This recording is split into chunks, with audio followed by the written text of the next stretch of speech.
Does Muhammad give you eternal life? No, God gives us eternal life. So watch this. Watch what Jesus says. You know what I mean? Yeah, I got you. Logics. That's no mean that you saying come follow me doesn't mean like so watch what Jesus says. You already here. said he God. Watch what Jesus says, bro. Watch. Look. He says this. Verse 24, the Jews are asking, they say, so the Jews gathered around him and said to him, how long will you keep us in suspense? If you are the Christ, then tell us plainly. Tell us straight up. Jesus answered them, I told you, and you do not believe. The works that I do in my Father's name bear witness about me. But you do not believe me because you are not among my sheep. My sheep hear my voice, and I know them, and they follow me. What does this mean? They follow me, right? His sheep follow him. What does that mean?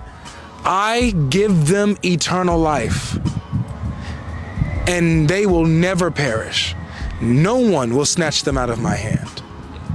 My Father, who has given them to me, is greater than all. That's deep, bro. And no one is able to snatch them out of my Father's hand. I wanted to end with this, bro. Remember, the follow me, where Jesus says, follow me, he said, I give them eternal life, bro. I do that. Not just follow me my ways and no. If you follow me, I give you eternal life. I see that. I see what you were saying when you read that. You basically trying to say that Jesus is doing God's duty. That's why you saying it like that. Exactly. This is what the Quran says in chapter 5, verse 47. It says, let the people of the gospel judge by what Allah has revealed in it. And whoever doesn't judge by what Allah has revealed in the gospel, I'm talking about my people, then we're among the wrongdoers. So I have to judge according to my gospel.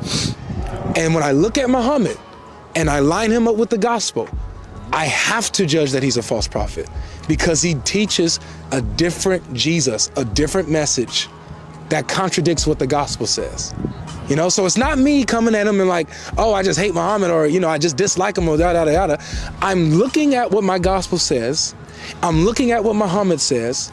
And based off of that, I conclude that he's a false prophet. Not to any disrespect to him or anyone who believes in him. It's just the conclusion, you know? And here's another thing, a layer with this. So you don't believe in the Quran being the final revelation? I don't. So you don't believe that that's the last book of God? I don't.